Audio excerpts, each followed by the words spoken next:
Hey, what's up, everyone? Hello, hello, hello from American Film Market 2023. How are all of you? Did any of you catch the Apple live event the other night? We're a huge cult of Apple here at Night Studio, so we're excited about that. It's good to see all of you. We are coming at you live from Santa Monica. I've got Mel in here producing the show, so she'll be answering questions, throwing questions up on the screen. She'll also be putting up those subscribe reminders for those of you who have not subscribed yet. We're super excited. We just hit the first milestone for the monetization of the channel. So thank you so much, everybody. Definitely continue to be a part of this community, watch the videos, subscribe if you haven't yet. The other thing I want to remind all of you of is the Night Studios Insider Program. If you register, it's free. You can register at nightstudios.co or nightstudios.com. Hit join, and you'll have access to the Insider Community Forum. This is where I'm posting the latest version of my node trees. We're also participating in discussion there. You can post your questions. It's not a blog. It's an actual community forum where you can post as well. And it's a great way to continue to interact after our live streams as well as after the videos. So it's good to see all of you. I've missed you. I'm still not 100%. I don't know what the hell I got. I'm pretty sure it's not COVID. I think I'd be a lot more sick, but I think it's just some sort of really bad cold. So I'd say like 80% at this point. But like I said, we are at the American Film Market. If any of you are in the Southern California area, we are on the penthouse level at number 2. So we're excited. We've met with some distributors. We've met with some platforms.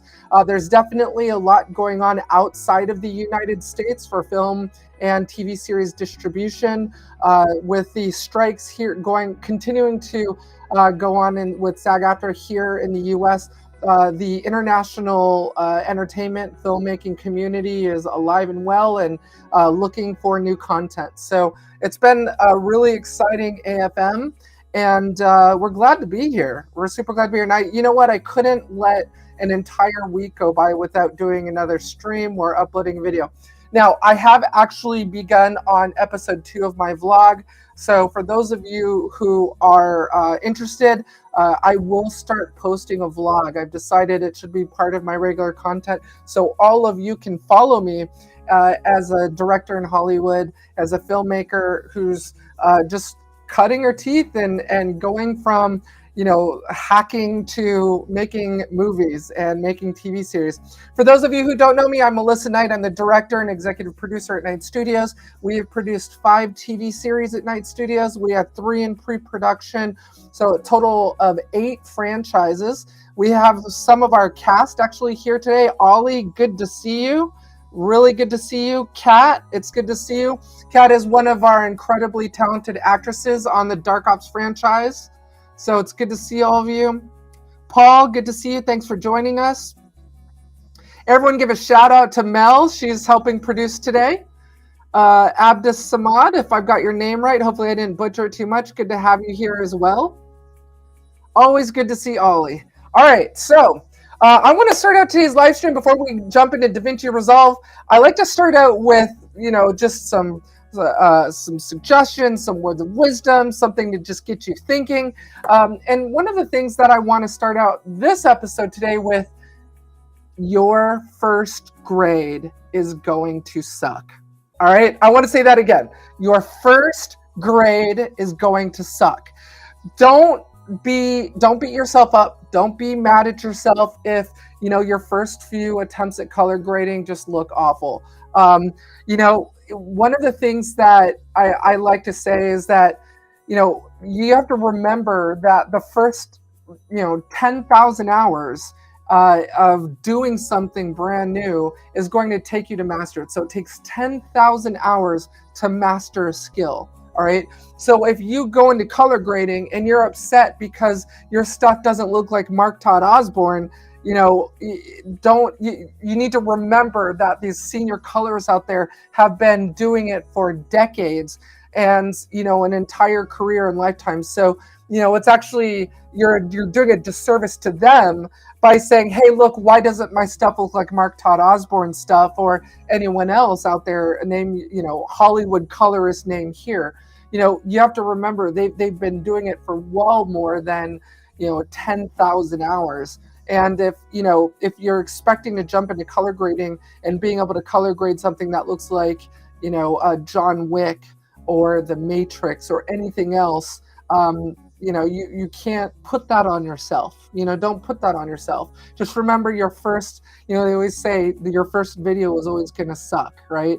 Well, as colorists, you need to remember that your first show that you color grade is going to suck. Your first feature that you color grade is going to suck. But you have to give yourself that latitude. You have to give yourself that flexibility to suck, because the more you continue to do something with repetition, as you get towards those 10,000 hours, it's gonna great words of wisdom from Ollie. My first grade did suck. Yes, it's just, and it's funny because I look back at some of my old YouTube videos, right, from when I was living in Germany, 15 years ago. And I remember telling myself when I first started out, like, oh man, why can't my videos look like Mr. Beast, or why can't they look like this? And I have to remember that's actually insulting to them, because they put so much time and so many hours and gone through so much training and done so much and put so many videos out there, that it's almost an insult to them to say, hey, why can't I just start out and immediately have my YouTube videos look like something Mr. Beast would make, or anything like that? So you need to just remember that you're starting out. You're nowhere near the 10,000 hours that it requires to master something. And if you can hang your ego at the door, you remember that every day should be a student, even after that 10,000 hours. The Mark Todd Osborns of the world still look at themselves as students and are still learning from colorists that just started. So we can all learn from each other, and that's the point of the Nightlight community, is for all of us to learn from each other. And it should be a 360-degree thing, where I'm not just talking at you and teaching you every week, but also that you're teaching me and you're helping me learn new things, and we're all better for it. So thank you so much for being a part of the community. You are the best part of it. Let's get on with the show. All right, I'm going to go ahead and share my screen. Alrighty then. So if all of you remember, we are color grading China White in preparation for Sundance and Tribeca. So we've gone through quite a bit. I went ahead, and I do apologize. I am not on my grading machine today, so the screen will look kind of cramped because I'm on my 14-inch MacBook Pro. But again, I didn't want to go an entire week being at AFM without spending time with all of you.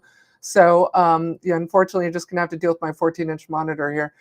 So we went through Jeremiah's house and his moment with his sister and his niece. Now we're at the FBI Hoover office, and I've begun, getting a head start on the color grading here.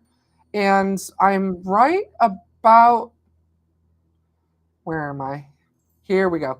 And we can tell from the missing node tree that this is where I left off. So I'm going to just take a very similar camera angle. I'm going to right click and hit apply grade. Now, as I'm grading, everyone, just remember, throw your comments and questions in the chat. Mel will post them on the screen and read them out, and will grab my attention when there's a new question that needs answering. And we're looking at our power windows. Now, one of the things, if all of you remember from the last live stream I told you, is that it is perfectly fine to go ahead and throw your looks into the timeline view. Now, the timeline view, of course, unlike the post-production group or the individual clip group, will actually apply your grade, your look to the entire film, the entire TV show in this case. So it is perfectly fine to put it there. We had someone in the community comment about that last time, that I have some looks here. Now, if you take a closer look at the look, pun intended, if you take a look at the look nodes, those are coming off of the depth map. Now, obviously, you're not going to depth map at the timeline level. Can anyone tell me why? It's because your depth map is on a per clip basis, right? You're adjusting that depth map to whatever is going on in that particular scene. So you wouldn't do that at the timeline level, because there's just no way to do that for the entire timeline. So that's why you'll see these look nodes here. I do have a look node here down here before I hit my qualifiers. Now, I am probably going to release a new version of my node tree and post it to the Insider Community Forum on nightstudios.com. with the new version of my node, where I'm actually going to be moving my qualifiers ahead of the depth map. I just feel like, and Ollie, any one of you can chime in here, but I just feel like it should go from least restrictive to most restrictive. So, I never like, if I can avoid it, playing too much with the magic masks and the depth maps. It's, just when you're dealing with a feature or you're dealing with a TV show, it may not be the most perfect, ideal situation to be able to use any of those. So your keying, your qualifiers is obviously going to be where I would want to start out. And you'll notice as you get to know me more that I do try and avoid those windows, those magic masks as much as possible. All right, so I've copied my tree over. We can look in this frame as far as who is talking. One thing I will warn all of you is that you want to be really careful with your spotlight window, with any of your windows, if the camera is moving. It looks very artificial if there's camera movement. So you can see here, for example, if this was moving, as I bring that exposure down on this scene, it's we're clearly drawing attention over here to Adrian, and if that camera moves over to the right to then focus to center frame Thomas Windsor, you're going to see sort of the spotlight move over to him, and it's going to look super artificial if there's camera movement. Here, there's definitely some movement, but it's more along the y-axis versus the x-axis.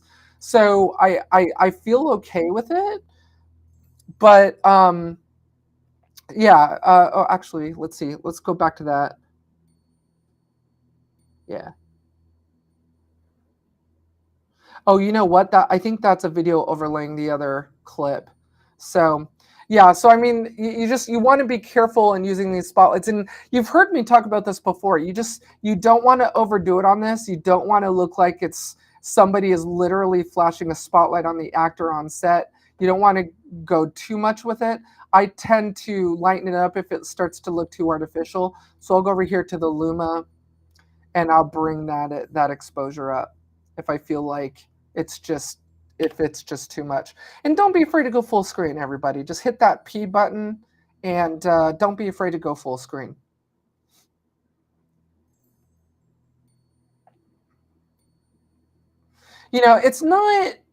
It's not too overkill. We're not drawing too much attention to him. I kind of like this because we still want some attention given to Windsor, but he just, even here you see he's falling out of focus, right? So we want that emphasis on Adrian. We don't have to overkill the shadows and the lights, the highlights. So I'm pretty good with this.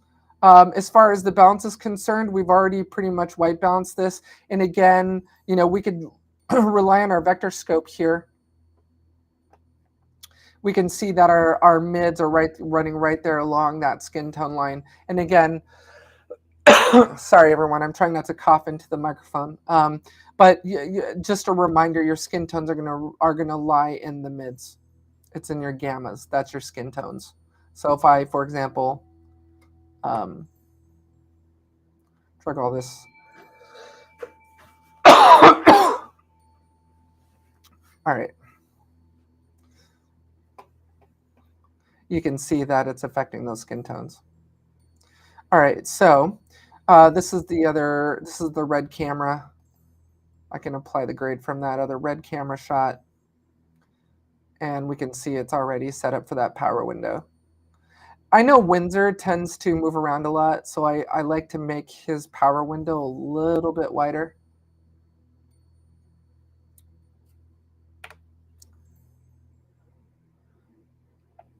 Hey Mel, can you grab me a water bottle, please? Oh, thanks.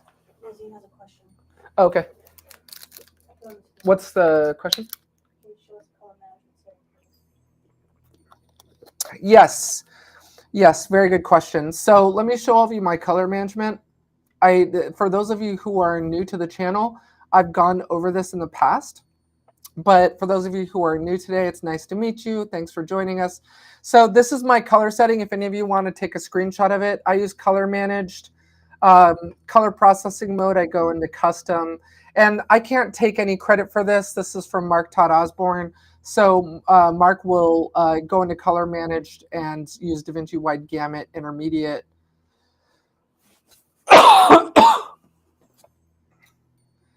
And the rest of that. So Rec 709 Gamma 2.4. Now you will see in my pre-node tree, in my pre-group, I do have an input data transform, and I just have that off. So this is in the case that DaVinci cannot, detect the color space or the gamma. I've got that in there just in case I need to do it. I see that tends to happen with our DJI Ronin 4D. So I'll typically turn that on and manually set that. So good question. All right, go into the clip group.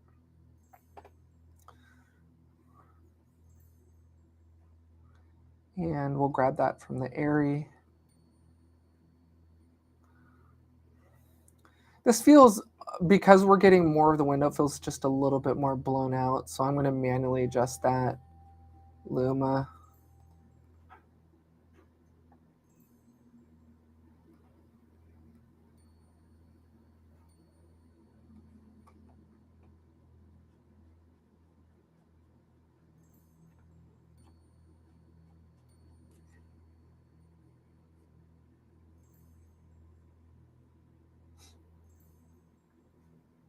Oops, wrong one. All right, so let's see who's talking in this scene. All right. So we have Adrian coughing or choking on his coffee. I mean, we could make the choice as the colorist to, continue to keep that focus on Adrian. If for any reason, we wanted to emphasize him choking on the coffee. This is in this particular scene, Thomas Windsor is telling Adrian how big of a bust it was. They had out in Cali or Mexico. 2,000 kilos? Yeah, mate. You can hear about that in the news this morning. Windsor, I don't watch the news. That shit's for the boomers. Gen X Ivy. So, I know that wasn't the greatest. The audio was choppy. This is Airy Raw on a MacBook, so it is what it is. But you have a majority of the dialogue is from Thomas Windsor. So I mean, if we wanted to, we could just keep the emphasis on Thomas Windsor and shade out Adrian. But Adrian does have some dialogue, so I might make the creative decision not to not to darken him out too much. I mean, we could make the creative decision ourselves that, hey, look, let's still kind of keep a little bit of light on him because he does have some dialogue. And you can see him kind of struggling over the fact that 2,000 kilos of fentanyl were seized at the border, which is what's causing him to choke on his coffee. And so he's just now learning about what's going on with the DEA bust. And so, I kind of want to, and there's nothing wrong if any of you come in and say, hey, look, you know what, Alyssa is the colorist. I kind of want to emphasize both of them. Why do I have to choose between them? How about we just extend our power window and, we just kind of emphasize both of them. That's okay too. Remember, there's no wrong answers in your job. Just your own creative decision whether or not that's defensible with the director or the DP, and you being able to sit there and explain to the DP why you made that decision.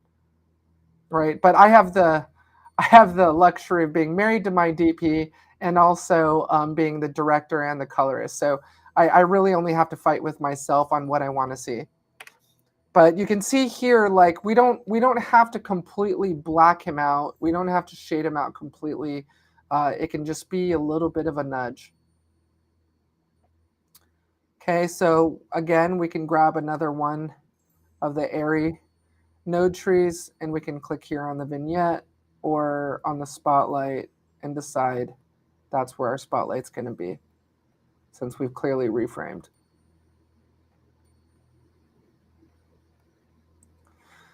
Now, do all of you remember why I don't do tracking on spotlights?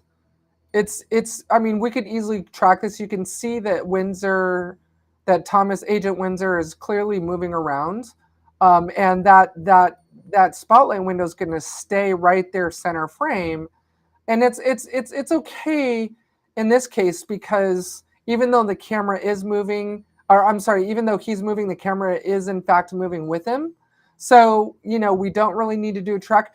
But if any of you recall why I don't like to do tracking on the power window, is because it looks very artificial. Remember, our job is to make the scene believable, make it look as natural as possible, and no one would be on that set just shining a spotlight on our actor and moving that spotlight with him while the actor's moving. So again, it's all about realism. It's all about not making anything look synthetic.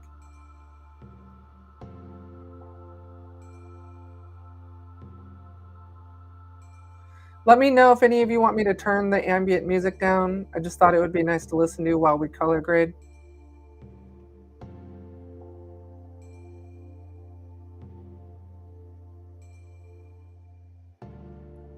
Now here, even though, we have Adrian's face pretty much cut off, let's see if we can recover that. If you all recall, we are actually also reframing shots because we had that adjustment node.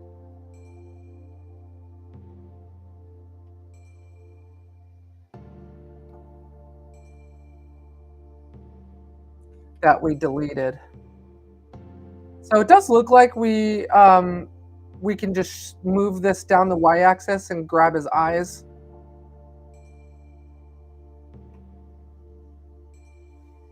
I don't know if all of you can hear the fan from my laptop, but my MacBook is not enjoying this this editing session. I will definitely be upgrading to the new M3s that just came out. Mel and I are both very excited about the M3. We actually completely skipped the M2 generation. There we go. All right. So now we've got we've got Adrian's eyes now in frame. And we can now, face that spotlight on him, that emphasis on him.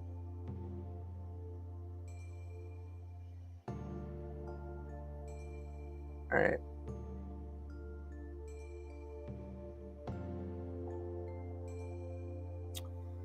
If any of you have any questions on groups, let me know. I'm happy to continue to talk more about groups and the difference between pre, clip, and post, and what I use when. I know a lot of you are new to groups and very interested in it. Some of you I know reached out and said you didn't know groups was even a feature, and we're excited to learn about it. So let me know if you want me to go into groups a little bit more. I know it's a favorite topic for a lot of you. So again, here we can, bring this down if we feel, and we're just, Yep. Yeah, let me check it. Could you explain what is timeline working, luminance, and color management settings, and what's the number should we use or decide the right number? Okay, so yeah, so Mark Todd Osborne had an explanation of this, and I was actually pretty intrigued by what he was saying. So basically, the timeline working luminance is the reason why I've changed mine to HDR 4000. And I did actually research this. So HDR 4000 is going to be more in line with what the human eye can see as far as luminance is concerned. However, you do need to make sure that the monitor, the reference monitor that you have, supports HDR 4000, that it supports 4,000 nits of brightness. Those are incredibly expensive monitors. So like clearly Mark has and I can't remember which Flanders Scientific monitor it is. I know Flanders and Sony has one, but these are like $27,000 monitors. So unless any of you have that, you want to make sure that your timeline working luminance is set to the maximum luminance of brightness, nits of brightness that your display supports. So it's that's basically what that means. And HDR 4000 again is what's closer to what the human eye captures when it comes to brightness or luminosity. Yep. I've noticed that when I export from Resolve, my exports seem a little darker than what I saw on screen. I assume I'm not correctly set up my monitor. Yeah, you have to be careful. One of the other things, Alvin, first of all, a good point. I do want to let all of you know about this. Here, let me stop sharing my screen. So basically, your final exports are it doesn't really have anything to do with the process of exporting it. It's what you're actually watching it on. So if it's brighter on your screen and you're exporting it and it looks darker, it depends on what screen you're watching it on. So like, for example, I'll export on my Mac Studio, and then on the OLED client monitor, it's a lot darker. It's because I don't know what you're watching it on, Alvin, but if it's an OLED TV, those are actually very dark darks. They're pitch black. The blacks on an OLED are pitch black. And so, one thing that you might notice is if you are watching it on an OLED, it's going to look a lot darker. So that's why I'll have different client monitors to check with when I'm doing exports. Same thing, when we're exporting for AMC movie theaters, those, a lot of those projectors that they use now are actually rich, deep blacks.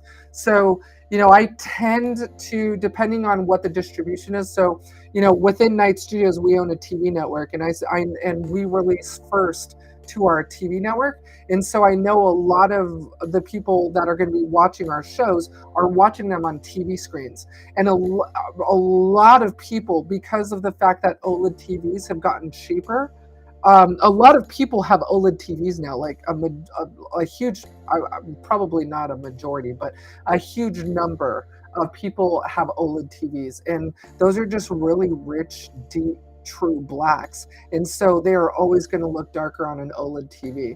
So something to think about, Alvin. What I would do is, depending on, where you're distributing to. So for example, if you're working on a TV show, it's most likely going to be distributed to TV, right? So, those are the things you might want to think about, where maybe if you know that it's going to look darker.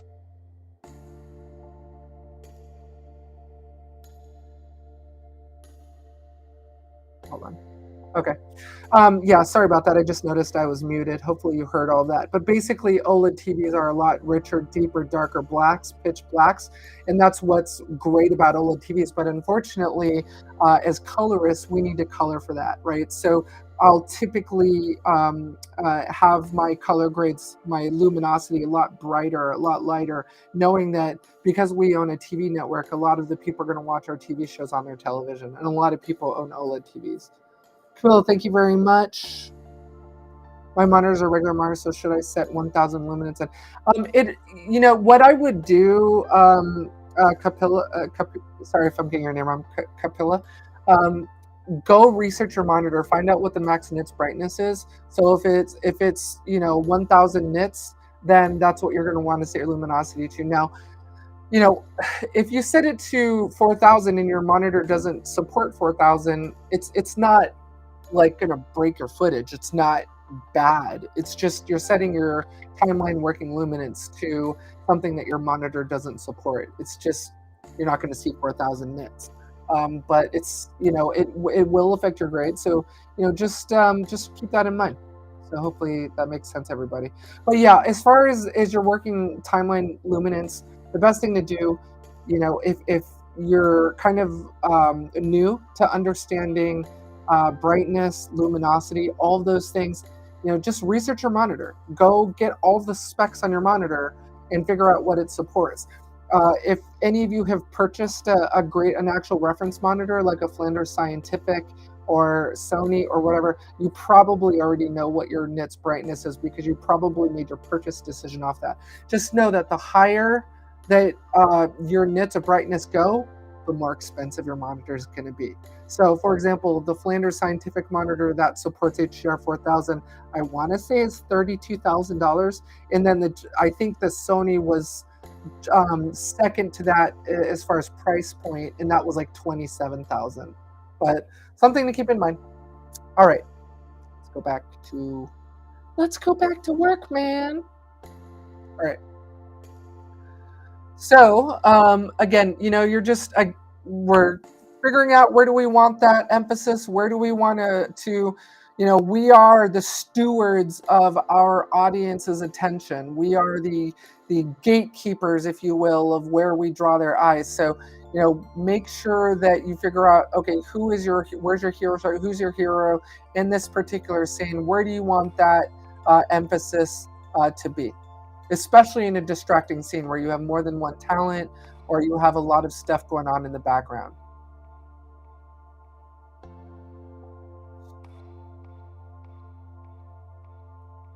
Bring our clip note over.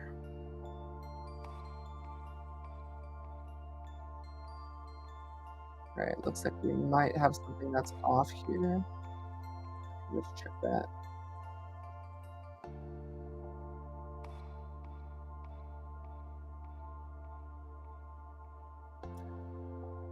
Okay, so this is something that I do want to talk to a lot of you about.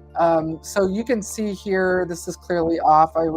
This is one of those frames where I was using the corrector node to frame it because I had to quickly reframe a lot of the scenes, and I ended up just using a corrector. So one of the things that, and we talked about this in the last live stream, let me bring up an image for all of you. Rule of thirds. Rule of thirds, and geez, if I can spell. Cinematography. So, something to just remember that when you're trying to frame a scene, you want to think about your rule of thirds. This is for those of you who are new to editing. You always want to keep your talent within those thirds, within those third lines. Not always. It doesn't always have to be here. It could be here, but you want to be conscious of this horizon line right here and the rule of thirds. Notice that usually shots are framed up against that particular area. Okay, it could either be center, it could be here, it could be here, but you always want to keep eyes on the horizon line. I'm always reminding my DPs and my camera operators of that I want eyes on the horizon line, and that's what I mean by that. So when you're framing a shot, right, you want to be conscious of that horizon line and the rule of thirds, and where their eyes are actually sitting when it comes to that rule of thirds. Okay, so you can imagine, our line here, a line here, a line here, and a line here. And we've got a very well framed, a very well framed shot. Man, I am not liking this performance. my live's like it either because the fans keep spinning up. I'm live streaming and editing on the MacBook. No, it's definitely a big difference from when I do the live stream with you guys and girls from home. Okay, so let's go back to our color grading. Oh, you know what? I forgot to talk about that. So, okay, this is something that I want to point out to all of you to not do. I have a tendency to, try and quickly place things where I want them for a B shot, like when I'm flipping between, for example, different camera angles, like with this one here. A good practice is to actually delete the video that's underneath that frame. Have this one overlaid on top of this. So, a good rule of thumb is to just make sure that you if you are going to do that, that you make sure to delete the clip that's underneath it. It's just best practice. Good practice to do that. Okay. All right. Here comes the senators.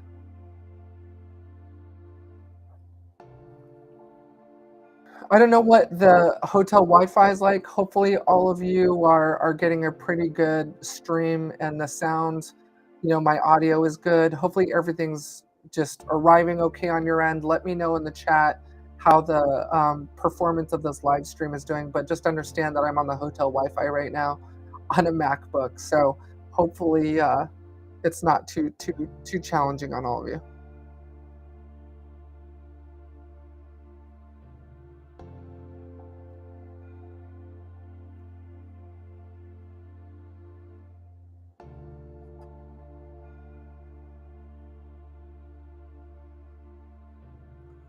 This feels a little too bright. And of course, I can always come over here and bring down the highlights. You can see I've kind of brought the highlights down on this shot. And then you can clearly see that we're also drawing some emphasis to our talent with the spotlight.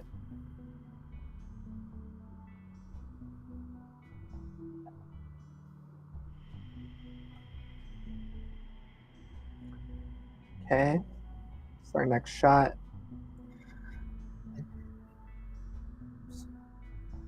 So that's another thing that you want to be conscious of, and I've talked about this with the groups before, is just because this is part of the same scene doesn't necessarily mean that it was lit the same way. So I don't know if you've noticed this, but there's different green chain links down here at the bottom indicating that they're part of a completely different group. So you'll notice that even though this is all part of the same scene, I'm not grouping them together, because even though this is in the FBI Hoover building, this is on the same floor. It's in a different area, so I'm dealing with different ambient lighting. There's different ambient lighting here, and the different lighting setup. So I actually wanted to create a completely different group for that, and called it Interior Hoover Entry. So this is the entryway to the FBI Hoover building, and you can see here we've got completely different lighting going on. I don't know if any of you noticed it, but this particular scene, there's actually a window right here. So we're getting a lot of ambient light here, and then even over here to the left behind Adrian, there's another window. So when I got to grading this, I was like, look, we've just really got no ambient lighting here at all, except for what's coming in from those windows back here near TJ, which he's blocking a portion of.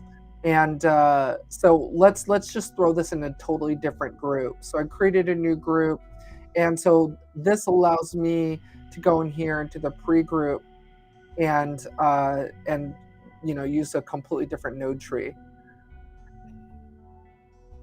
So let's go to our Night Studios node trees, and we can go ahead and just apply grade. Now I can go in here and I can, sorry, my brain turned off just now. First thing we can do is either reduce noise if there's any noise, IDT, input data transform, and then luminance. So, we can check our Luma. I was just thinking just now, I miss Omniscope. I actually have not installed it on this MacBook yet, so I need to do that. But we can go ahead and adjust the exposure. Remember, whenever we're adjusting exposure, because we like to use those power windows to emphasize who we want the audience to focus on, we always try and expose for the talent and their face, not the background, because we can always fix that with our either depth map or our whatchamacallit, our power windows. Any balance that needs to happen. Okay, so we can go to vector scope. I'm pretty good with that. If we want, we can. It's a little below the skin tone line, so we can use our printer lights to bring that up again. This is a pretty well balanced image. If we want, we could cool it off, but I think I like it right about there. Just a reminder, I can't use keystroke monitoring or mouse monitoring when I'm doing a live stream, so I'm trying to avoid using my printer lights, but I've said this before, I'm a huge fan of printer lights. If any of you cannot afford the Blackmagic mini panel, I would definitely recommend use printer lights. And again, to make sure that printer light hotkeys is enabled if you're going to use printer lights, and that's on your numeric keypad to adjust the different colors. All right. So I feel good about the luminosity. I feel good about the color balance.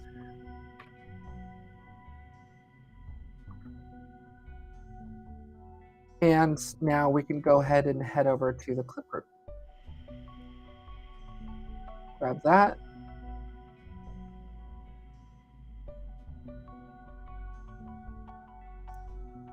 And obviously we adjusted the luminosity for this particular scene, so we don't need to really do anything with Luma. We've already balanced it. I feel like we could probably add a little bit of contrast, but we won't go too crazy on it. I usually like to be up around 1.1, a little below. I mean, this one, I feel like we're gonna crush those blacks if we go any higher.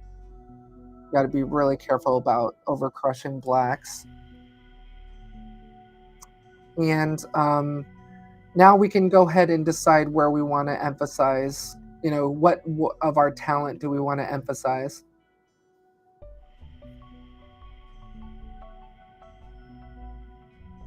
And we could either emphasize her or her. Now she's actually the one with lines.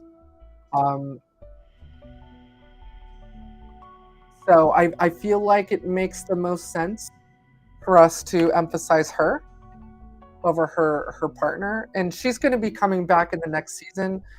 This couple, these partners right here, will be in the next season of Dark Ops. So they just got introduced in China White as new to the cast. So I feel good about this. I maybe we could darken it a little.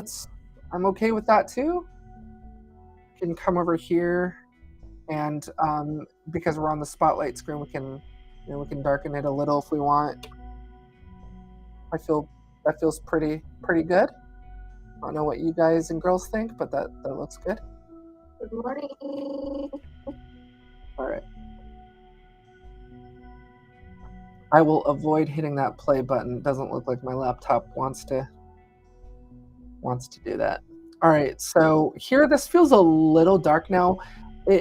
We do clearly have a different angle here. We have talent on both sides of the camera. I feel like we could probably and should probably bring up the Luma on this. So I'm going to bring that up a little. If you want, you can monitor your waveforms.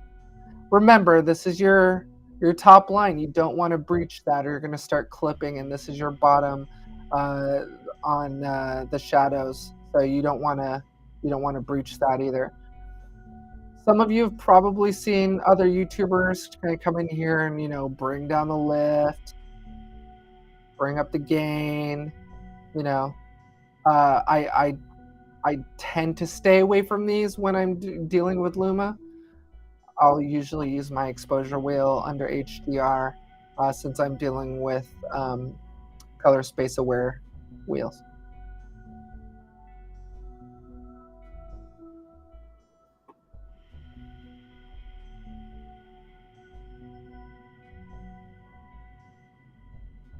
Now, the person with the lines in the scene is actually Senator Gary and then Senator Ann. So they both have lines, but we'll see in the next scene. We don't really need to put a window here because no one's really got lines, and it really doesn't matter who's being emphasized right now in this scene because they're just all walking. I mean, I guess we could come in here and, you know, draw attention to both the senators. We could do that. There's nothing wrong with that. And then we get into the next scene, and you can see here, yeah, we've got a clearly got bad situation here. You can clearly see where our adjustment node was. All right. So bringing them down to our rule of thirds. Now, I think it's Senator Ann with the lines first. Oh, I do that all the time. I don't know if any of you do that too. Hate it when I do that. All right, hold on. Let me go back here. Oh, goodness gracious. Melissa. All right.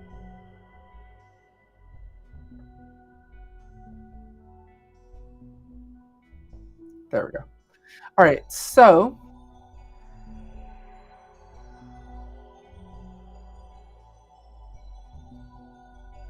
now clearly you can look at this and tell that we desperately need some luminosity. Let's bring our Luma. Can any of you think of why this shot was so dark if it's part of the same group? Do any of you know? Give me a few seconds to answer that. So, anyone know why, even though it was part of the same group, that this shot is so much darker? Now, remember, it's the same camera. So, for those of you who think it's because airy versus red, this shot and this shot are both red cameras. What do you see is different between this shot and, say, this shot, other than the fact that that's an airy? What's the difference? It's the camera angle, right? So what Mel did was, in this shot, Mel was actually looking at the two partners, right, as they're walking down the hall. And then here, our camera op, Julio, was behind them and getting, actually, I don't think Julio was the camera operator that day. I think it was Nick. So Nick is actually here standing behind them. So we have a completely different lighting scenario, which is why it needs more Luma. All right.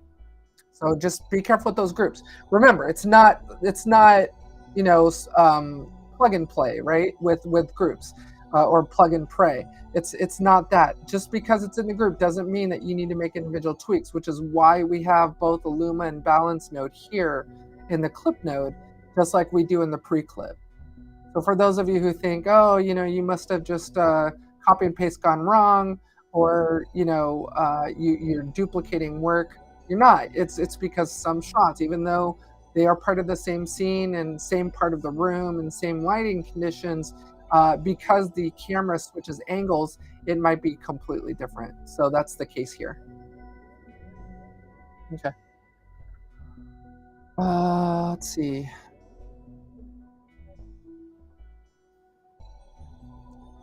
All right. Eric, position of lights. Yep, exactly, Eric. Hey, Eric, good to see you. We've missed you. Good to see you, Eric. Yeah, that's what I meant. yeah. So I mean, technically, you're not wrong, Eric, because when you switch camera angles, oops, let me get rid of that. When you switch camera angles, in essence, those lights are moving, right? You're on a different part of lights. We didn't move those lights. It's just a completely different camera angle. So those lights are going to be in a different position. Key light opposite, as in the key light opposite side. Yep, Paul, exactly, Paul. You, good to see you. Are you? You have to tell me if I'm mispronouncing your name, because I never know if it's you or Yui. Is it you? I think it's you. Let me know if I'm saying that right. Awesome. Thanks, Alvin. I'm glad my audio's coming in well. I'm actually surprised. I mean, I didn't usually hotel Wi-Fi, as all of you know, hotel Wi-Fi is usually really shitty. It's usually really crappy. Do you pick main coverage as a master shot as in a bigger group of talent? Let's see. Do you pick main coverage? So Paul asks, do you pick main coverage as a master shot, as in a bigger group of talent as the master shot? Oh, okay. I mean, so there's different ways I can answer that. Our Airy camera is cam A, our red V Raptor is cam B, and our red Komodo is cam C. When you're talking about are you talking maybe about the hero shot versus the master shot? Yeah, so I mean, land of Twitch clips. So I guess there's different ways I can answer that, Paul. So if you mean master shot as in, the hero shot, I typically will find like where the person, whether it's the protagonist or like a particular group of people, and you're about to see this where the senators are all standing in a group with the DE and the FBI, and they're all kind of centered shot. So that's a big group of people. I might use that. It really depends on like a number of factors. How long is the scene? Like how long is that group of people in the scene? So I mean, if it's a 5-minute scene and 4 minutes are of that group standing together and talking, then that's my hero shot. It's the most amount of time being spent where people are talking, and also it's going to take up a majority of that scene. Sorry about that. Or it might be, our protagonist, and there's a really intense moment in that scene where the protagonist, for example, found out that his nephew died and committed suicide.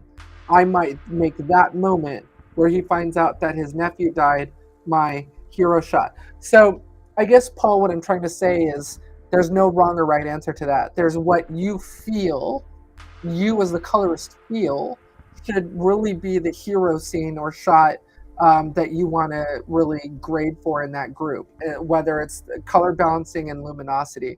So it's taking that one moment in time in that scene and saying, this is my hero shot. I could come in here, Paul, and say, okay, you know what? I don't think, even though they're running into them in the hallway, that's the hero shot. I could say, well, you know what? All of the senators standing with the DE agents and the FBI agents, that's our hero shot, because that's where, majority of all the people are. And this is where the senators are letting them know about the DEA bust of the 2,000 kilos of fentanyl. And I think that this is the hero shot right here. We've got a great low angle camera shot here. But you know what? If Paul, you came in and said that this is the hero shot and not this, you're not wrong, because I'm always telling all of you there's no right or wrong here. There's just what you, with your ultimate responsibility, the huge responsibility on your shoulders as the color graders to decide upon. What do you feel like in this particular scene in the J. Edgar Hoover building, is the scene that we need to focus and concentrate on and grade for as part of that group? So I think, for the group shot, I think initially, I graded for this. But here's the thing. Maybe I should go in here and say, you know what? That moment in the hallway is just one fleeting moment.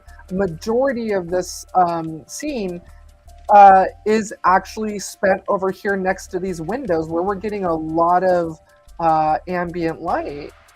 So maybe I should go into my pre-group and adjust the luminosity and the balance for this scene. But you know what? It turns out that it works, because the luminosity and the balance that we set over there on that other shot work very well for here, because we're getting a lot of that ambient lighting from the windows, from the natural light. We have clearly another light source behind the camera. So, it turns out it worked out very well if we want to switch it up and change our mind. And it's okay to change your mind. Give yourself permission to change your mind. You can come in here and say, man, you know what? I really shouldn't have made, excuse me, I really shouldn't have made this the hero shot. I should have set my group parameters for luminosity and balance to this one. Give yourself permission to change your mind. I did that. Don't all of you remember when I did that in the scene with the cartel? Remember? If we go over here, I decided initially that I was going to use depth map for this scene to bring out her red dress, and it turns out that later it was a lot better just to use the qualifiers. So give yourself permission to change your mind. Give yourself permission to, make a different decision because it just looks better. Let's go back to where we were.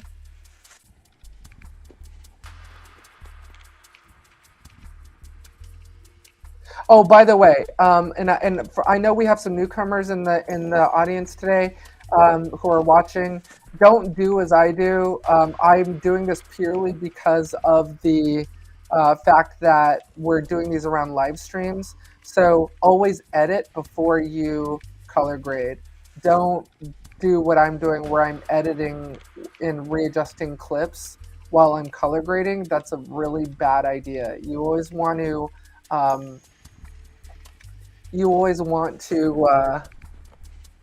do your editing and your framing first. All right, so let me go to the comments and questions. Oh, I apologize, everyone. I just realized that I wasn't sharing my screen. Mel, let me know when you see me do that. I apologize, everyone. I didn't realize I wasn't sharing my screen. But basically what I'm saying is if you see here, this clearly needs to be reframed. Don't do as I do. Make sure you edit first and then color grade. Remember, go back to my video about Hollywood Colorist teaches you color grading. I do all of my editing first as part of my pipeline and then go and color grading. You never want to color grade first and then edit. Bad idea. Not to mention the wasted time because you're probably color grading stuff you'll cut out. So always do that last. Okay. Let me answer some questions. Hey, Ed, good to have you back. Thanks for being here.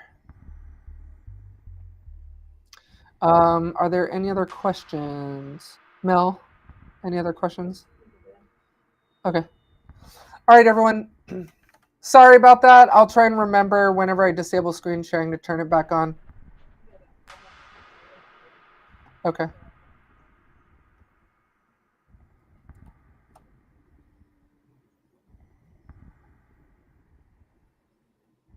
Okay, so one other thing that I want to address with all of you is what do you do when you have a shot like this and you have two people that are clearly this actor, their eye line, right, is very high.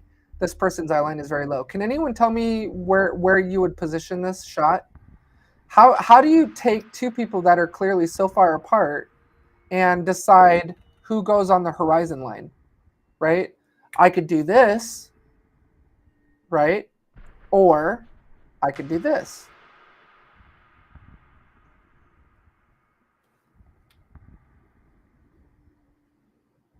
And have her eyes in frame. Can anyone tell me what you would do here? The answer should be interesting. Come on, don't be shy. Speak up. There's no dumb ideas here. Who would you frame for? Would you frame for her or would you frame for her? Whoever's what? So yeah, that's a good point. So it's whoever has dialogue, right? So if you have a situation like this where you have, actors that are clearly too far apart in order to be able to decide to put both of them on the horizon line, right? I'm gonna clearly, because we don't have enough footage, enough of the frame down here to put her at horizon. I think probably, again, this is dependent on you. But yeah, it's whoever's got dialogue or if you can fit both of them in frame where it looks good, then you could do that. Yep, exactly. Blocking as well. For those of you who aren't aware of what blocking is when the director works with the talent to block out a shot and the DP on where they're going to sit or stand when dialogue starts. So sometimes we'll even tape the floor where we want the talent to stop. That's where the focus puller knows that to shift the focus to. It's all kind of coordinated up front, and that's when you call it blocking the actors. All right, so. Tripod mode said, oh, so there's two questions. Mhm. And says, what if there's no dialogue? So if there's no dialogue, I typically would just go with whatever looks good. You know, I mean, again, it's all subjective, but you know, and there's how many people? There's 1,300 people watching across all of the platforms right now. All you know, if we were all sitting in a room, 1,300 people would all probably say something different. So I mean, there's really no right or wrong answer. I mean, I usually go with what kind of just feels right, what looks good. If neither of these two ladies have dialogue, I'll typically just frame it for what I feel looks good.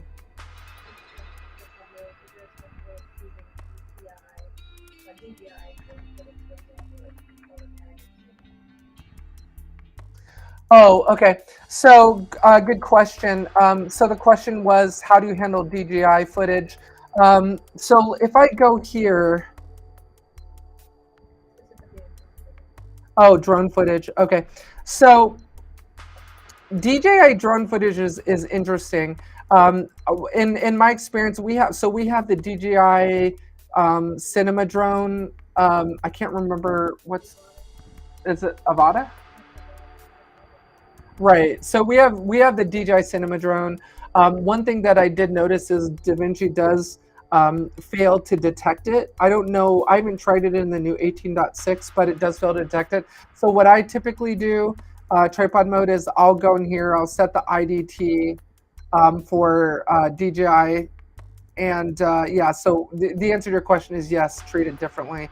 So I'll go in here. DJI. I think it's DJI DGamut, and then DJI log, because we shoot in logs. So I would turn on color space transform, and then I would take that footage, convert it from the input gamma and input color space into my working color space, which is Rec 709, or if I'm working in ACES, I will do that. So yes, you would treat that differently, depending on whether or not DaVinci Resolve can detect it as in the correct format.